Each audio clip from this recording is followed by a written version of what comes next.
I mow your lawn.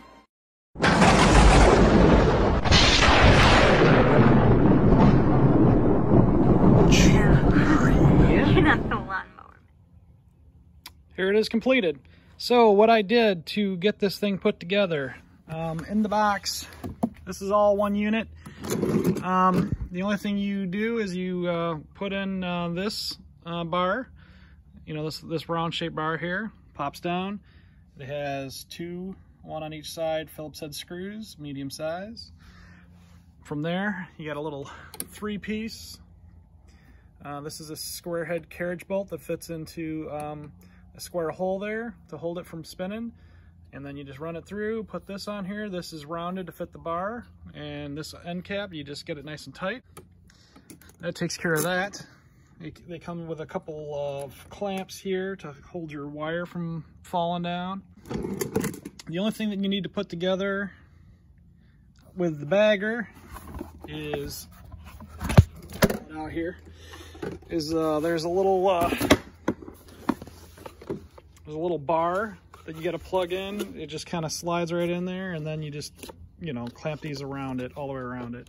Something nobody mentioned in the videos, all the videos, because I did watch my YouTubes as well, is this thing doesn't need to use this 10-gallon bagger. Now, if you want to just cut the grass and, you know, mulch cut it or whatever, by all means, you can do that. It's got a little thing right here to kind of, you know, keep the grass clippings from getting on you. And this door just closes and the grass just hits the back of that door and goes nowhere, basically. Or it comes out the back of this. This is open back here. So you can cut like a normal mower without a bagger. The wheel adjust is pretty straightforward. As you can see, it's right in there. And it's got 3 settings. Let me get in there.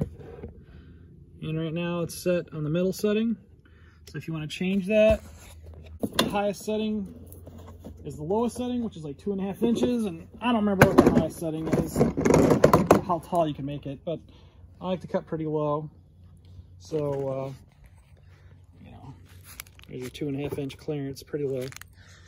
Pretty simple. And then you just, you know, plug the other end right on the front right here. Boom, when you first get it, and every time you use it, it's up to 4 hours of charge time. It's got a nice little battery indicator here. You just press this button, green, yellow, and red. So when it's green, yellow, red, all 3 are lit up. That indicates that the battery has at least 60% or more charge. According to the instructions, you don't want to use the mower when it's red because that could do damage to the mower. So that's below 30% of the battery remaining. Just an FYI. This has a safety key thing. You just plug it in, and that makes your mower ready to be used. Let's go ahead and try some cutting with this thing, huh? The bag goes on really easy. You just pull this spring action thing up, and then it just slides on a couple of clips. It also does come with a wrench to service it.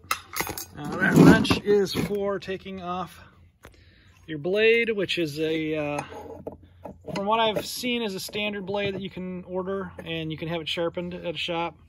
So this thing is very, very light, like everyone says. You can literally lift this thing by its centrally located handle with one hand.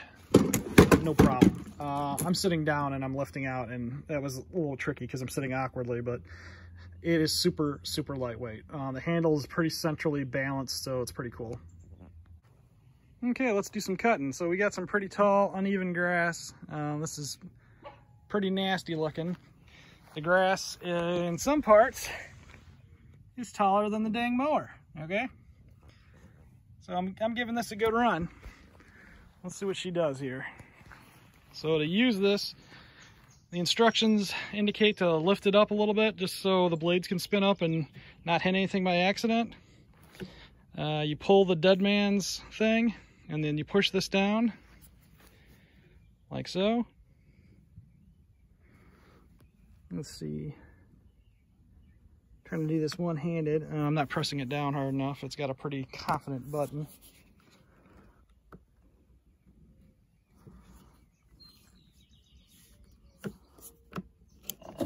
Okay, I'm doing that backwards. So yeah, you get to see it first for me too. So what you have to do is you actually have to push the button down first and then pull the dead man's handle. Blade starts spinning. And you can tell it's not very loud. It sounds like a fan.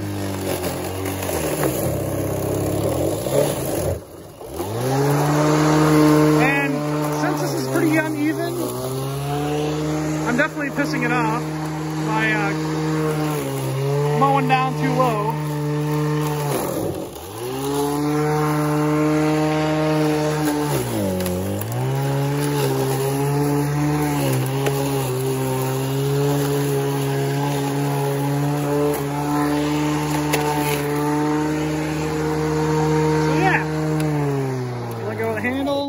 It stops, and here's a little comparison there.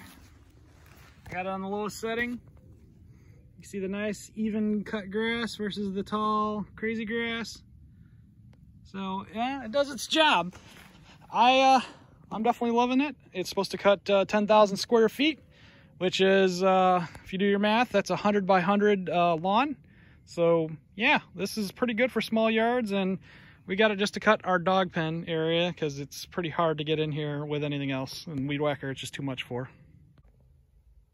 All right, next I'm going to demonstrate how close you can cut to something. So let's go ahead and press that button in. And notice it starts kind of slow.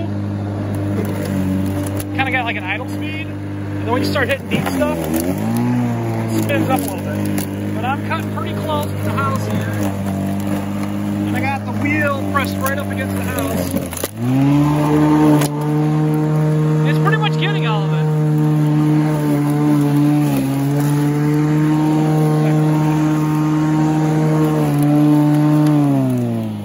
So this thing's pretty good for getting, you know, in tight proximity to things, which is good because you want a mower to be able to do that. You don't want to have to do too much more trim work.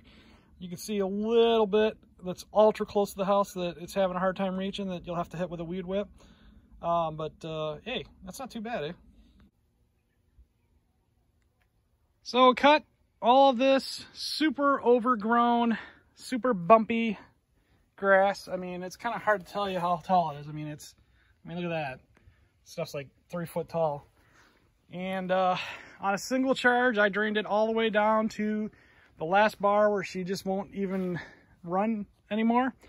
It got 6 overly stuffed bags on one charge. I think I've been at it maybe 30-40 minutes. So that's a pretty good run time. And I'm going to call that the heaviest, most abusive use of this mower that you would ever use. So 6 bags, you know, 30-40 minutes run time, and she's done.